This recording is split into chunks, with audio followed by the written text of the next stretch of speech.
What if I told you you can build up your brain like a muscle right from your own home? Sounds like clickbait, right? I get it, but just give me a couple of minutes. We've all seen those guys at the gym. Huge biceps, abs of steel, they look totally invincible. But what happens when life hits you for real? Not at the gym, but in the real world. Tough exams, sudden breakups, a future that's a total question mark.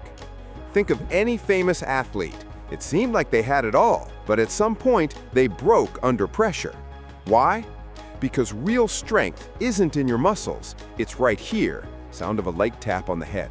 This is mental resilience, and the best news is you can train it, just like your muscles, and you don't need a membership to some fancy fitness club.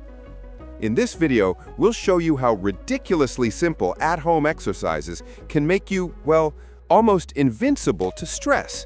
Ready? Let's go! To start, imagine your brain isn't a gray rock, but a piece of Play-Doh. From the moment you're born, it's constantly changing, creating new pathways. Scientists call this fancy word neuroplasticity.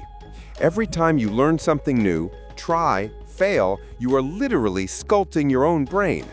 And in this process, there's one, let's call it magic molecule. Its name is BDNF. You don't have to remember that. The main thing is that it's like a protein shake for your neurons.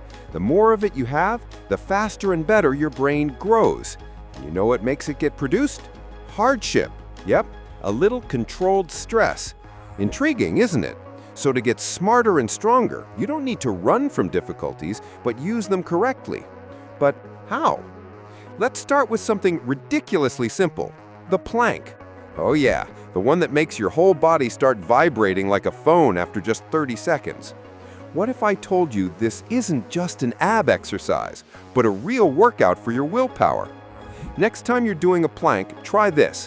When it gets totally unbearable, when every cell in your body is screaming, give up, don't.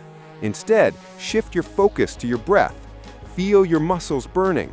Just accept the discomfort.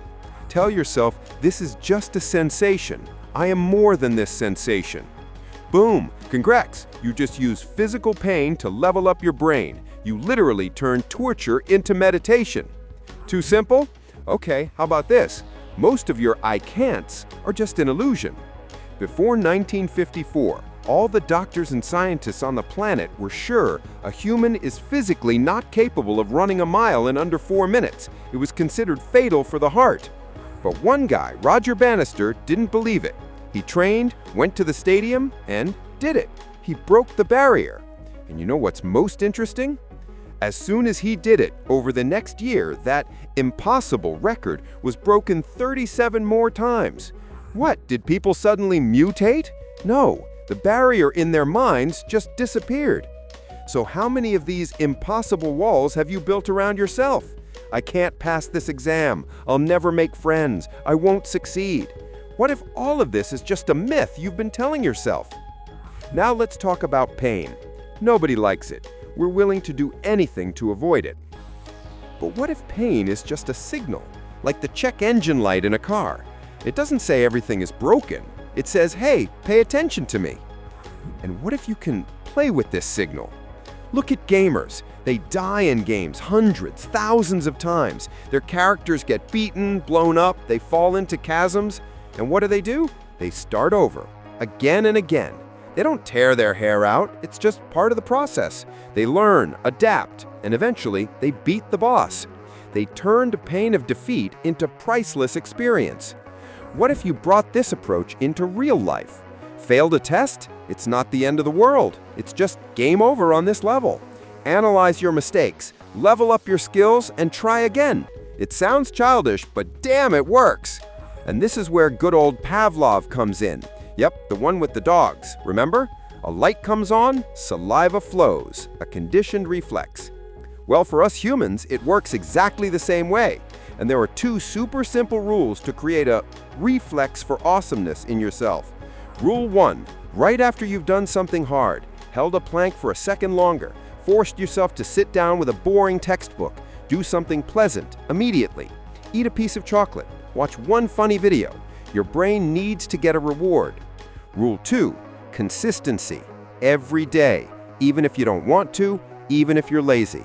In a couple of weeks, your brain will start to want this difficulty because it will be waiting for that dopamine bonus. You are literally training yourself for success. But what if the pain isn't physical? What if it's inside? That invisible emotional pain that hurts more than any punch. Self-criticism, fear, resentment. They're like invisible wounds. We don't see them, but they hurt terribly. And we often fall into the same traps. We start blaming ourselves for everything, avoiding people, withdrawing into ourselves. This is a road to nowhere. This is where the practice with the trendy name of mindfulness can help. Or to put it simply, awareness. No, it's not about sitting in a lotus position for hours. It's about learning to, live with difficulties, not hide from them. Here's a super exercise for you. When you feel panic, anger, or resentment washing over you, freeze for a second and just breathe. Inhale for the count of 3. 1, 2, 3. And exhale for the count of 3. 1, 2, 3. Just focus on that. It gives your brain a life-saving pause, a chance not to scream back, but to choose how to react.